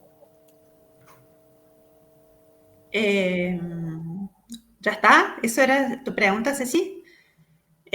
No tenemos. Cuando empezamos a generar este proyecto fue una de las primeras cosas que hablamos, de generar esos instrumentos. Así que está en agenda hacerlos. Estamos un poco desmadrados ahora con otras cuestiones del laburo, pero está para hacerlo y creemos que es muy necesario. Como creemos que es muy necesario este encuentro también, ¿no? Generar estos espacios, y por eso vuelvo a agradecerle a Guille y a Ceci. Así que no los tenemos, y es una limitante grande, Ceci, porque yo pienso mucho a veces en la tarea enorme que tienen los docentes por delante y con lo que disponen para poder afrontar, ¿no? Simplemente con lo que disponen me refiero al material educativo o lo que les llega a sus manos, fuera de que hayan buscado por su parte hacer una capacitación y acceder a eso. Hace falta mucho material para simplificar, para allanar el camino, y que ese recorrido lo pueda hacer una maestra con sus alumnos, por ejemplo, en los alrededores de la escuela, ¿no? Por decir una de las múltiples cosas que se pueden hacer. Así que sí, es uno de los tantos pendientes que tenemos. A mí me interesa mucho la gráfica de esos instrumentos. Estoy como incursionando un poco en el diseño gráfico y me está interesando mucho eso como lenguaje. Así que en algún momento seguro le vamos a meter mano. Y creo que sí, que facilitaría llegar a muchas más personas, indefectiblemente, sí. Obviamente que lo difundiremos cuando lo tengamos. Yo ahí agregaría algo como, no veo que sea una faltante necesariamente, sino esto que dije antes, me gusta pensar como, bueno, el origen de qué puede ser esto también, y tener la paciencia de siglos. Porque a lo mejor no es el lenguaje el de la masividad y el de la comunicación masiva, sino más bien el de primero apartarse, ¿no? Y decir qué pequeñas prácticas hoy en día pueden irradiar de acá 50, 100 años a un devenir diferente. Para que no pensemos que al no llegar a todo, porque también en qué anda todo el mundo hoy en día. ¿Qué lenguaje común tenemos y disponemos para...? Yo no pensaba en esto de llegar a todo el mundo, sino de abrir pequeñas, o sea, no sé, pequeños o grandes, vamos. A ver, voy a poner un ejemplo concreto. ¿Qué es lo que ustedes hacen cuando promocionan las plantas que están vendiendo en el vivero? No ponen simplemente una planta, dice se vende, chinita del campo, tanto precio. No. Hacen toda una historia, digamos, de lo que esa planta significa para el lugar donde vaya a terminar. A eso me iba. Eso es abrir esa comunicación. No sé si soy más clara con esto. Acá Totoy trae, hola Totoy, trae como ejemplo la EPE, que es la enseñanza de la ecología en el patio de las escuelas, para quienes no lo conozcan, digamos, una forma de trabajar que sí es tal cual un dispositivo didáctico, pero básicamente está como muy orientada a la investigación. Yo hablaba de algo exploratorio, que no necesariamente tenía que estar orientado a responder preguntas. No sé si Totoy, estoy metiendo la pata o no con esto. Yo no he trabajado con la EPE, conozco lo que es, hemos hecho algunos talleres yo para formarme, pero no he trabajado con la EPE. Pero yo hablaba de una cuestión exploratoria que no tuviera necesariamente un fin didáctico. Fuera una herramienta que se puede usar para eso, o para un aula de plástica, ¿sí? Y vamos a dibujar lo que encontremos en la vereda, no sé. Pero darle herramientas, dije los docentes, pueden ser docentes, puede ser un centro vecinal, no necesariamente docentes,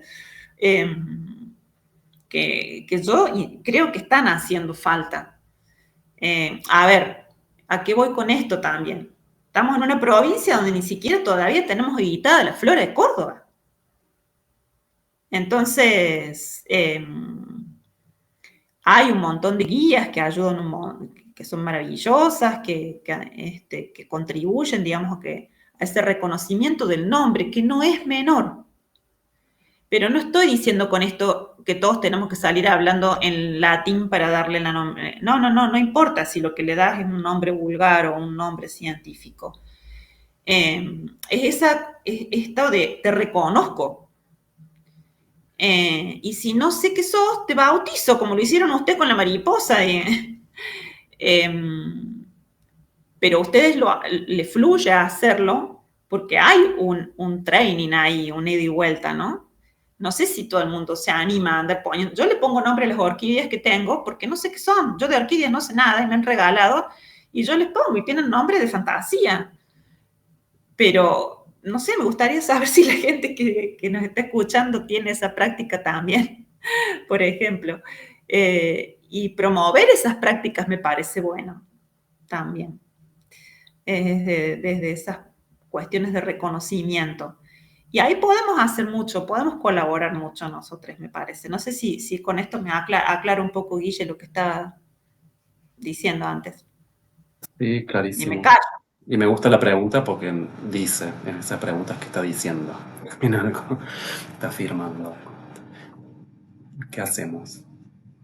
Ok, varios mensajitos. En la Escuela Santa Rosa de Calamuchita trabajamos conjuntamente con profes de plástica, música, gimnasia y grado. De forma integral, caminatas de reconocimiento y juegos con la flora que nos rodea.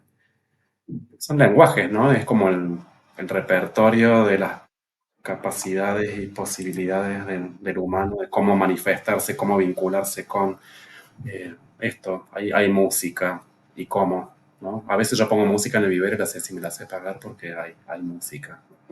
Ya hay música, querida. Cecilia Marcó del Pont, ¿dónde estás? Acá estoy, Guillermo. Manitos levantadas ahí, Guille. Hay varios manitos. Emilio, ¿sos Emilio de Unquillo? ¿El de la vuelta? Soy Rita. Ah, la Nuestro Rita. vecino Elena. Sí, en realidad estamos los dos. Yo llegué un poco tarde y empecé a escuchar ahí muchas palabras que me resonaban. Yo les quería contar, yo soy profe de historia y estoy haciendo un doctorado en geografía. Y tengo un colega, un geógrafo y educador brasilero, que usa la palabra reparar mucho. En el doble sentido de esto de salir a mirar la naturaleza, a ver cosas que no le habíamos prestado atención en otro momento, y cómo ese encontrarnos con la naturaleza, y en este caso con las nativas, también es un acto de reparar el mundo, ¿no? Entonces me parecía que tenía mucho que ver con esto que planteaban recién las compañeras respecto a esta salida, estos recorridos que hicieron por Alberdi. Y también este compañero que se llama Wenceslao, él trabaja en unas escuelas de Brasil con una serie de dispositivos, él le dice dispositivos, pero recuperando la idea del dispositivo del cine, que tiene que ver con estas consignas o con estas normas, por así decirlo, que se imponen los cineastas al momento de hacer una película. Y él las utiliza para hacer consignas, ¿no? Con sus estudiantes de diversos niveles. Ahora está trabajando mucho en jardines de infantes. Y bueno, un poco la idea justamente de este dispositivo es proponer otras formas de mirar, ¿no? Entonces pensaba que por ahí estaría buenísimo a este tipo de actividades que vienen comentando y proponiendo, sumarle también esta idea de los dispositivos visuales, porque bueno, implica por ahí, no sé, proponer, por ejemplo, saber sacar fotos desde otros planos que no sean los planos frontales, que siempre vemos las fotos de plantas en las redes sociales o no sé, lo primero que nos muestran los algoritmos cuando buscamos alguna plantita o alguna foto de algún espacio verde, ¿no? Y que también nos permite esta forma de, bueno, proponer otras imágenes y otras formas de mirarlas, también nos ayuda un poco a pensar esos espacios de otra forma, ¿no? A pensar que en el espacio público también, además de encontrarnos distintas personas, nos encontramos con, bueno, otras agencias, qué sé yo, plantas, animalitos, y bueno, y eso está re bueno para pensarlo desde la escuela, porque a mí me interesa la escuela, ¿no? pero como decía recién, también pueden ser pensados en otros espacios, centros vecinales, qué sé yo. Y me parece que las propuestas que ustedes tienen desde el vivero está buenísimo, ¿no? Podríamos manejar por ahí, hacer alguna actividad en conjunto. Eso quería aportar nada más. Me encantó, gracias por el aporte. Yo aporto que el vivero, bueno, lo hicimos en conjunto con el Guille, ¿no? Pero como que mi historia, yo soy la otra sotobosca, no me presente. Mi historia con el vivero, o sea, con mi vínculo con las nativas va desde las nativas, desde la fotografía, Rita. Como que me resuena un montón esto. ¿Qué vínculo, desde qué lugar nos vinculamos con las plantas, ¿no? Siempre en la búsqueda de sensibilizarnos, o desde la docencia, sobre todo. Digo, aporto esto, como que me siento muy en resonancia, en consonancia con eso. Vos sé si tenés la cámara apagada a propósito, no te diste cuenta. La tengo prendida, creo. Yo la aviso para... No importa, es para que vos sepas. No importa, perdón. Ay, estoy leyendo un mensaje que es, mi hijo también va al Sanjo de la Sol de Mayo de Alberdi y dice que ustedes colaboraron en ese proyecto, no sabía. En realidad hay un profe que es medio abeja de estas que visitan la planta y van y vienen y llevan y traen. Hay un profe, ¿cómo se llama? Ceci, ¿Sebastián era? ¿Seba? No. El de ahí de los... Momo, ¿cómo se llama? Nico, ahí está el Nico, que vive ahí justo al frente del colegio, él vive en diagonal, entonces le pasa esto, de que él va al vivero, lleva la planta, ve el devenir de cómo se va armando ese sotobosquecito ahí al frente, y cómo nos contó algo lindo de cómo él interactúa con el jardinero, porque hay escuela de jardinería tradicional, ¿no? Que todos conocemos, que cuando empezamos a cultivar nativas se vuelve nuestro peor enemigo el jardinero. El jardinero de nuestros padres, es nuestro peor enemigo. Entonces... él le pasa eso en la escuela, porque la escuela tiene que estar limpia, higiénica. El espacio higienizado es sin yuyo. Entonces, él todo lo que estaba plantando como proyecto de armar un montecito nativo en frente del cole, tuvo que interactuar con el jardinero y finalmente le fue muy bien y están ahí como trabajando juntos ahora. Y sí, él empezó con ese trabajito que le llaman como bosque de bolsillo, ¿no? También hay que tenerlo en cuenta que es un lindo objeto el bosque de bolsillo. Al menos personalmente pienso que tiene que ser un disparador o digamos como un elemento de observación, pero como que el bosque de bolsillo no existe tanto tampoco, ¿no? Como tirarle un poco de pesimismo a eso y no y sacarle ese capitalismo verde, le llaman, greenwashing, no sé qué, de hacernos sentir de que estamos con bosques en la ciudad porque ponemos bosques de bolsillo. Sino tomarlo como un inicio y un elemento de observación para ver cómo sería esto si realmente hubiera un bosque cerca en la ciudad también.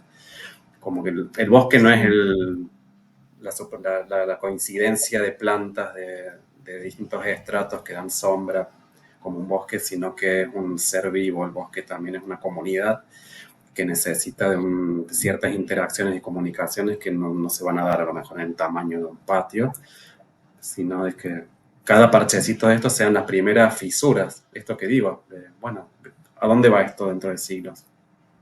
Que ya sabemos que hay puntitos.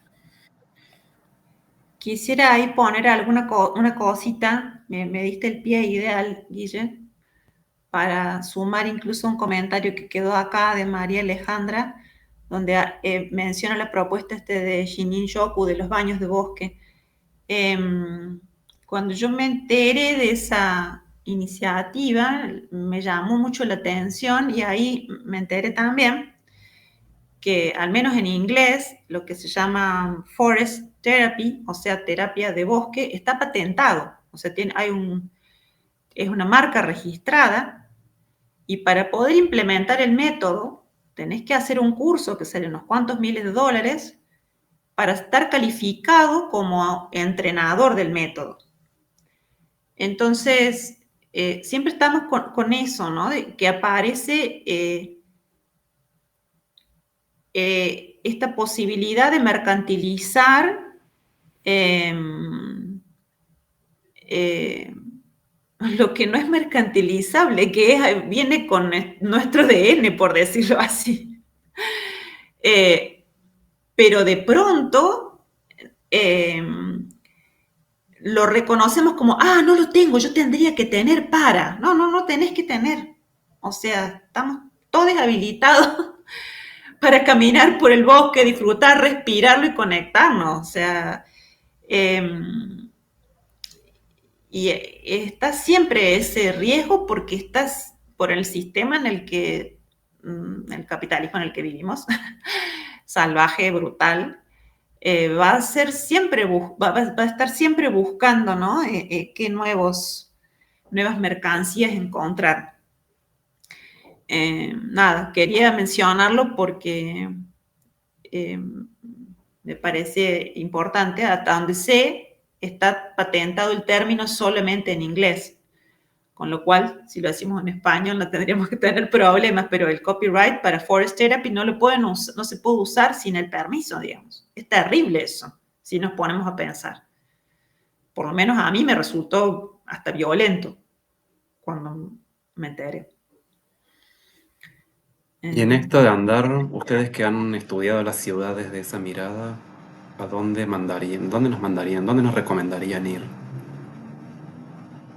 Ya sé que de donde vayamos tenemos que ver y apreciar lo que hemos dicho, prestar atención, encontrar la pequeña, pero ¿qué lugar les gusta a ustedes? Si tuvieran que, eso, hablando de visitarlas, a las plantas, ¿a dónde irían de visita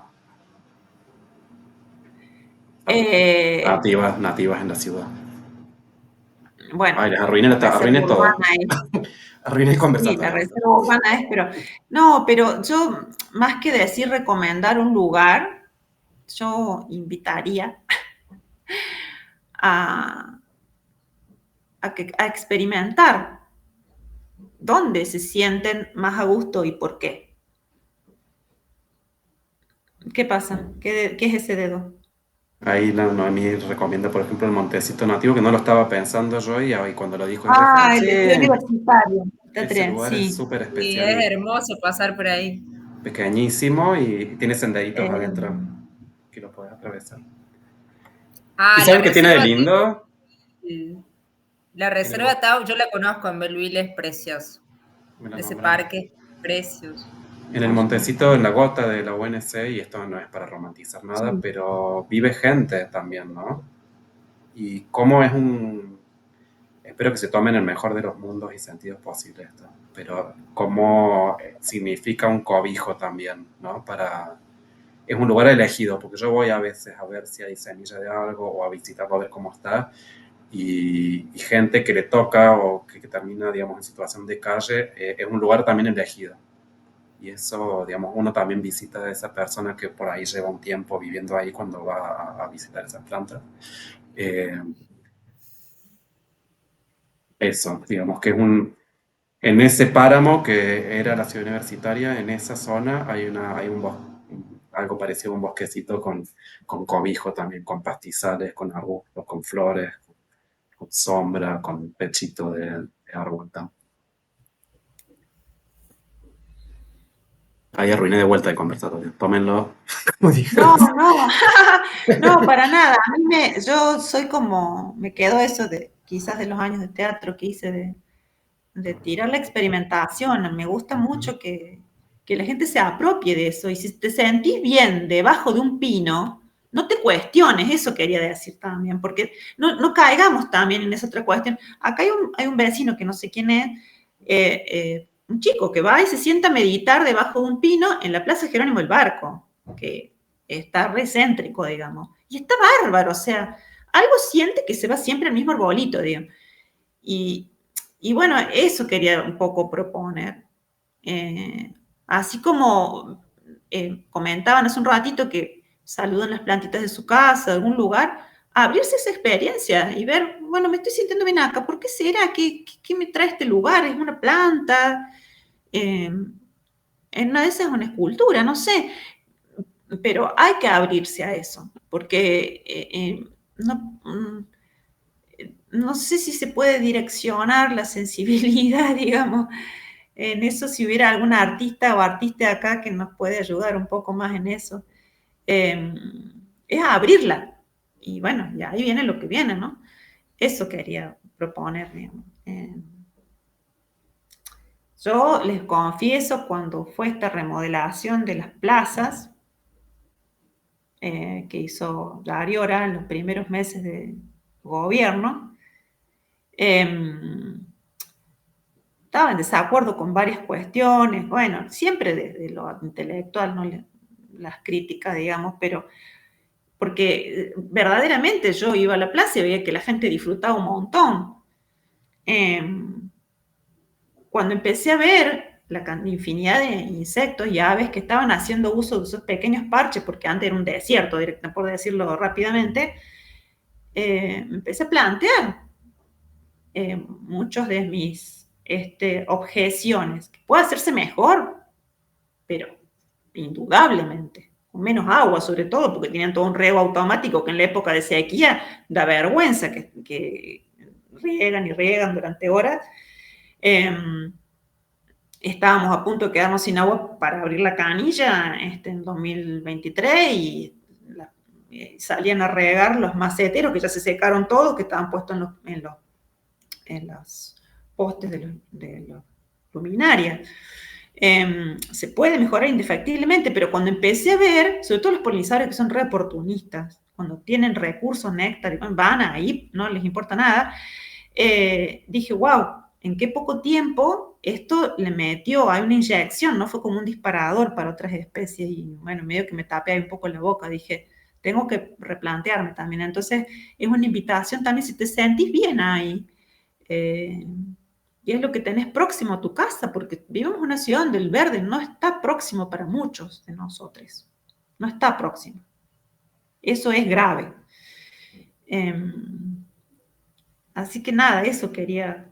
Y también volví a agarrar el micrófono y no lo Intervención soltaba. como no... Que si ese comercio fuera una relación ecológica en sí mismo también, que eso vamos a hablar seguramente en el próximo conversatorio que ya vamos a avisar luego, pero si ese comercio, ese negocio fuera una relación ecológica, habría, no sé, si cualquiera de nosotros de acá fuéramos gobernador, hubiéramos hecho una convocatoria a ecólogos, productores, al Totoy, que hace también espacios verdes nativos, para Ceci Aynar, que viene hace décadas estudiando ustedes, es decir, quiénes están produciendo, ¿a quién le compran la planta, ¿no? Para la fertilización. Eso es ecológicamente también abordable. ¿De dónde vienen esas plantas? ¿Qué diversidad genética? Totalmente. ¿Cómo se produce? Sí. Porque luce verde, pero ¿qué genera en otra punta de esa cadena de suministro? O sea, que pasa de ser una planta a un insumo, ¿no? En una tabla de Excel que se manda, ¿en qué forma de comercio? ¿Cuánto se le paga a la persona que la está cultivando, transportando, manteniendo? Como que todo tiene que ver con todo. Y cuando esa relación económica, comercial, es ecológica, digamos, tiene un sentido también, un propósito ecológico, es muy de otra forma. De hecho, es diversificante porque para llegar a cubrir esas plazas no les alcanza un vivero, no 2 ni 10 de los que producimos herbáceas. Necesitarían estimular la existencia de cientos de viveros para poder repoblar, ¿no? Pero ¿dónde está puesta esa atención? ¿Quién es el que vende el pasto africano que ya en Europa hace más de 5 años están diciendo saquen este veneno de acá y lo estamos trayendo, importando? ¿Quién lo produce? ¿A quién se lo compran?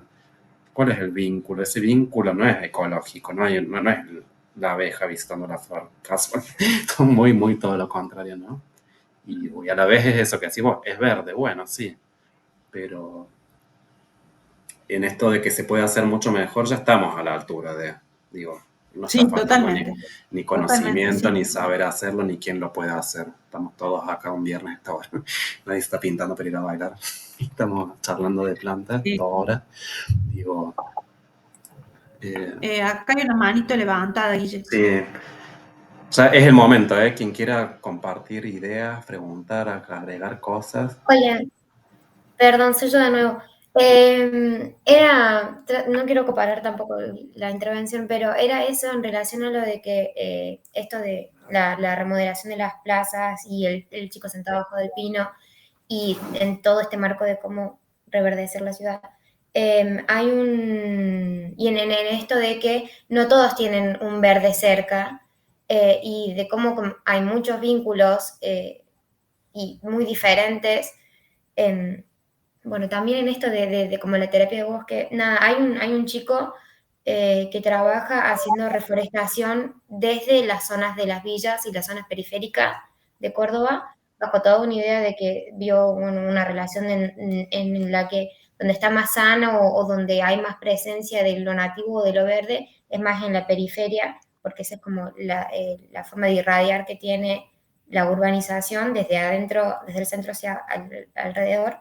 Pero bueno, de cómo hay diferentes formas de eso, era como que para tirar como esa punta. Y nada, eso hay diferentes formas del verde en la ciudad, y interpretaciones y vinculaciones. Y también nada, lo planteé mucho de cómo también mejora un poco la calidad de vida para quien, para las diferentes formas de vida humana que tiene la ciudad, ¿no?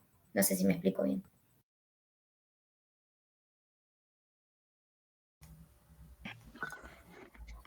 ¿Puedo meter comidilla ahí? ¿Siguen sin verme? Seguimos sin verte. Sí. Queremos verte. Queremos. Yo me veo. Valen, vos sabés que justo hace unos días vinieron al vivero, bueno, un grupo estuvimos hablando de esto de la periferia, de las nativas de la periferia, y a mí es algo que me viene resonando hace un montón, y lo dije en un encuentro que hicimos con una gente ahí en un taller en el vivero, donde yo vengo notando hace mucho tiempo que eso de esta periferia de la nativa tiene que ver con un ejercer racismo sobre las plantas también. Hablamos ahí que en la periferia están las cárceles, en las periferias ponemos a los locos, en la periferia ponemos las villas, y también en la periferia ponemos a las plantas nativas. En nuestra periferia, que es en los cercos, en los alambrados, lejos de nuestras casas, lejos de ese peligro que implica una nativa, entre comillas, muy lejos nuestro está en esa periferia la nativa. Y yo quería, volviendo a la pregunta anterior del Guille, ¿qué lugares recomendar para visitar plantas nativas? Yo vivo en Unquillo, pero trabajo en Alberdi, en el centro de Córdoba.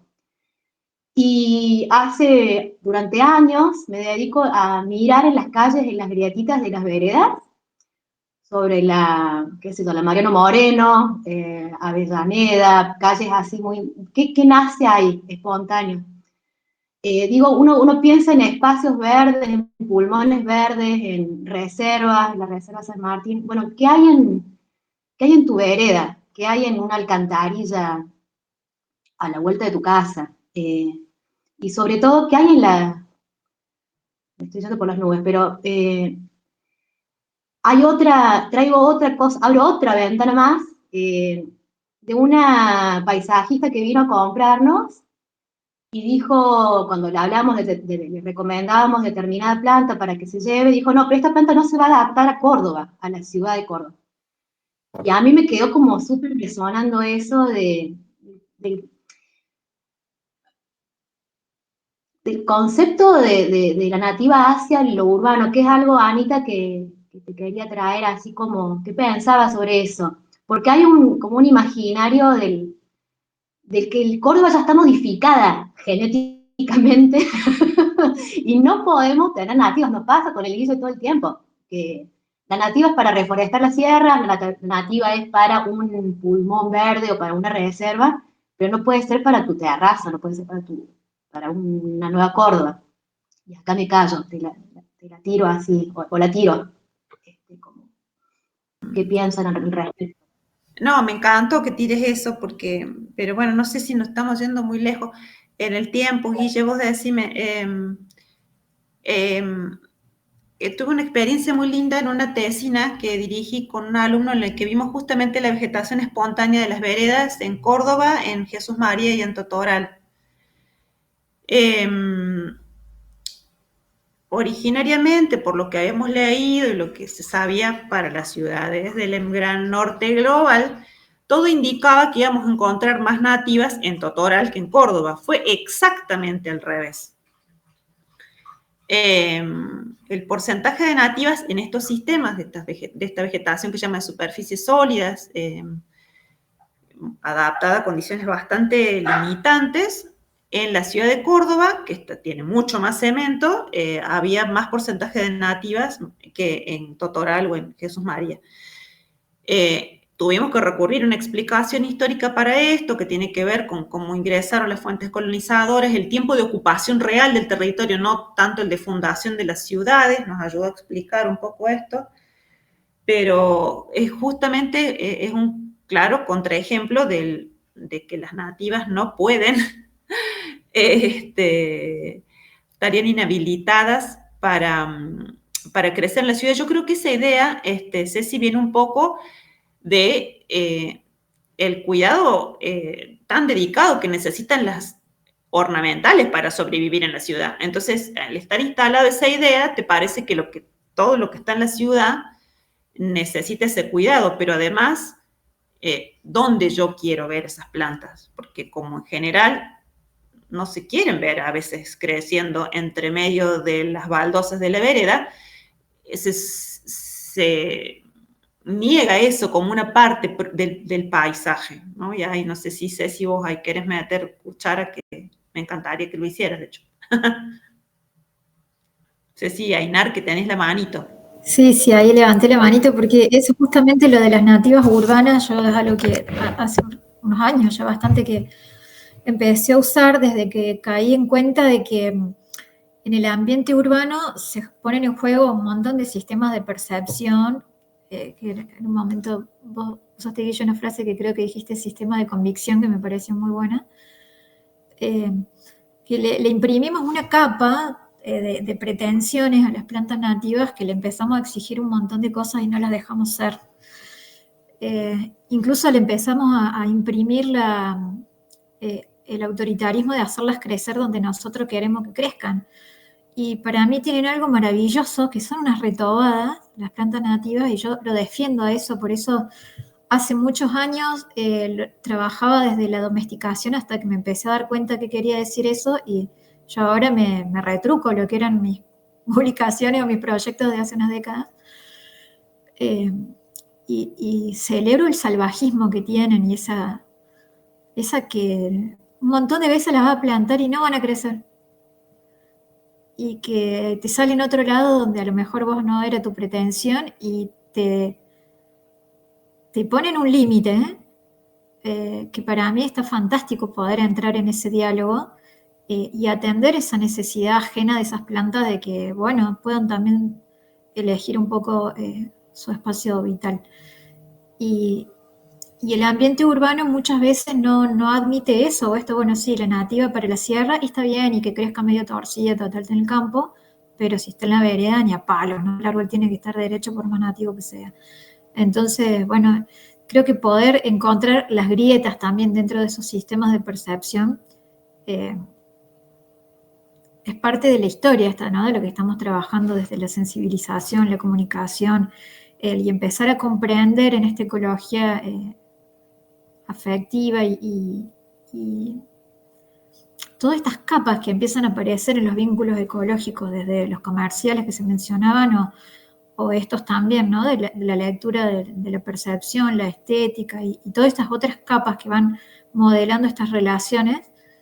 Y el ambiente urbano es muy, muy fuerte en eso, porque, o podría ser, no sé, también un ambiente rural de tipo agropecuario de los extensivos, no sé qué, como impregnaciones muy fuertes en el pretender de cómo se deben comportar los otros organismos.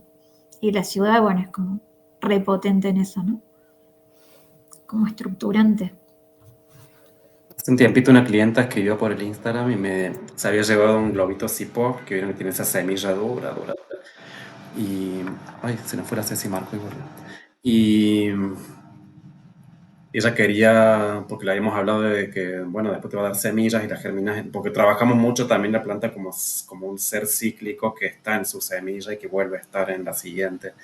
Entonces eso, y nos dijo, planté el globito, se dio re linda, pero no pude no la pude germinar, pero ahora veo que nace por otra, como esto que decís vos, ¿no? Que se maneja sola. Ella intentó germinarla, no anduvo, pero digamos, ella vio un fracaso en no poder germinarla y contó como anecdótico que estaban haciendo en cualquier parte. Así como, no la pude germinar, pero vi que nace por otro lado, como que, entonces ahí nos pusimos a charlar y bueno, la conclusión conjunta fue que bueno, o sea, le fue tan bien que ella solita no necesita ni que la germine, sino que está naciendo y se está multiplicando y bueno, esto como en esto de que se retoban y que vemos un fracaso en no poder manejar su reproducción cuando en realidad ellas solas se propagan y se acomodan donde van encajando.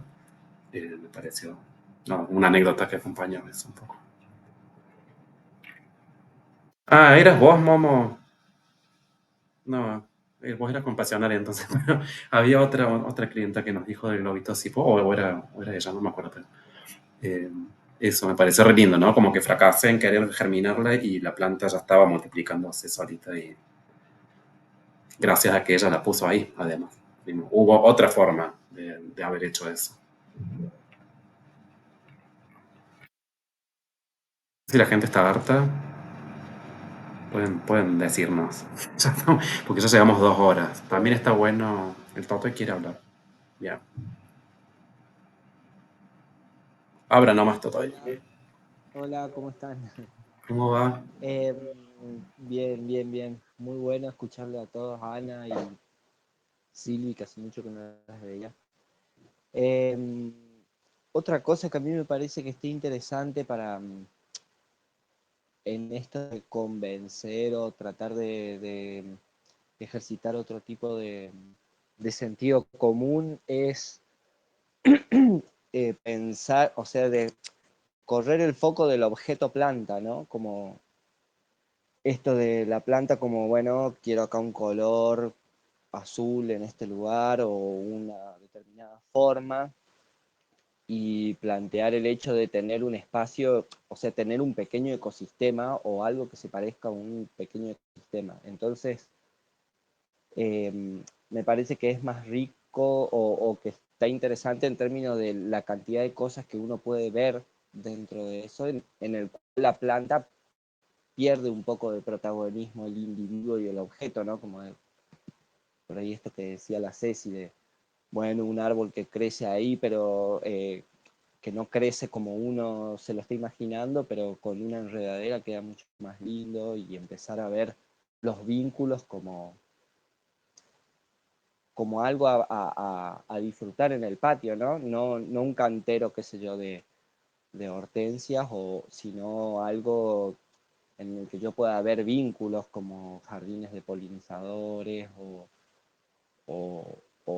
poner el foco en las interacciones. Entonces, eso hace que, bueno, que lugares más ricos y que uno pueda pensar en diferentes estratos sin tener que estar pensando tanto en la identidad de las plantas, sino ver en lo que crece ahí, ¿no? Como apostar a lo espontáneo y decir, bueno, acá van a empezar a pasar cosas, independientemente de cuán grande sea la flor de la planta, pueden pasar otro tipo de cosas y ponerse, correr el foco, digamos, de los objetos y de los elementos, todo compartimentalizado como para ver algo un poco más complejo, que no es necesario controlar tanto, porque también los ecosistemas tienen sus formas de regularse, entonces nos libera, podemos delegar en esto de querer controlar todo lo que sucede en el patio.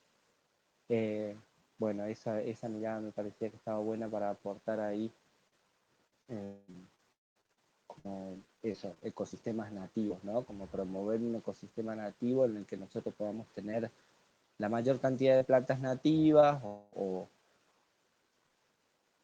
un cantero de hierbas sin tener sin tanto foco en qué hierba crece ahí, ¿no? Uno puede ponerle un poco de color, pero también eh, el bosque o los ambientes o los ecosistemas nativos son mucho más que una planta. Uno va y mira un pastizal y se maravilla en un bosque, no en un... O sea, es tan bueno ver un algarrobo como individuo y a uno nos puede impresionar, pero vamos a ver un montón de cosas que aparecen ahí también, ¿no? Entonces correr el foco de los individuos para meterse en las comunidades y en cosas más complejas, me parece interesante, está bueno. ¿Puedo agregar algo? En relación a esto que vos decís, Totoy, que me parece que está re lindo y que está muy interesante, nosotros en el estudio que hicimos de techos verdes, en el primer estudio, la mayoría de los techos originalmente les habían colocado césped o gramíneas y necesitaban mucho riego y la gente obviamente dejó de cuidarlos, no los regaba y esos techos empezaron a tener una dinámica espontánea y fueron colonizados por un montón de especies de la zona, ¿no? Muchas de ellas nativas, herbáceas nativas, enredaderas de distinto tipo, y lo que nosotros encontramos fue que los techos que más riqueza vegetal, sobre todo de espontáneas, tenían, tuvieron mayor diversidad de insectos benéficos, principalmente estos que les mostraba yo, los enemigos naturales. Entonces, está bueno esto de dejar ser, ¿no? De un poco de control, bueno, a veces en esto de qué especie seleccionamos o qué especie elegimos a veces cuando vamos al vivero a comprar, que está bueno saber o esto que estamos destacando, ¿no? De las nativas y elegir entre una nativa y una exótica, pero también el dejar ser tiene sus beneficios. Me parece que está bueno ese concepto.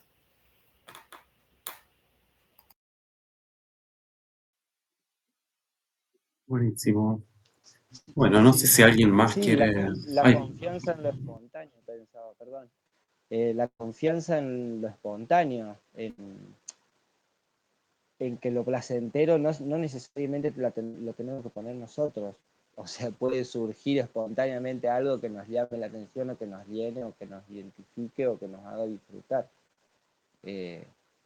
Como si el placer no fuese algo espontáneo también, ¿no? O podría darse de esa manera. Bueno.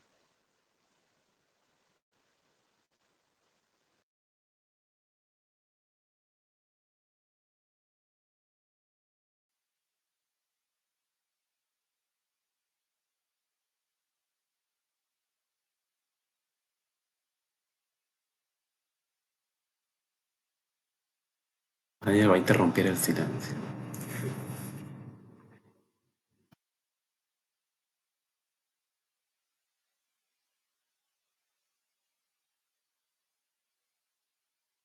Bueno, agradecerles. Este grupito estuvo re lindo porque fue una cantidad que pudimos participar como pudimos y quisimos. Y si alguien quiere agregar algo, si no, solamente agradecerles a todos quienes vinieron, bueno, principalmente a Anita, a Silvi, que no dudaron, y estamos haciendo esto justamente que sean conversatorios no tan expositivos para tener la oportunidad, y si se hace costumbre de ir volviendo, nos vamos a ir animando cada vez más y vamos generando un lenguaje común, ¿no? Que puede irse arrastrando hacia nuevas charlas y esto ya queda como términos aprendidos colectivamente, conversados. Entonces, esa es la idea, ¿no? Que no hacer trabajar a nadie, es una de nuestras pautas, sino invitar a gente a la que le gusta charlar realmente, conversar y abrir esa conversación a otros.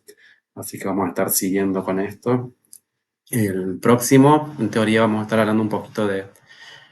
Empezamos en la ciudad y nos vamos a ir a un anillito un poco más hacia afuera, a lo que es como a lo mejor como excusa para el conversatorio de la agroecología. Va a estar invitada Julia Estegiano, que es una bióloga también, colega, amiga, conocida de varias de acá, con Laval, que no me acuerdo el apellido, era Julito Rico. Va a estar hablando de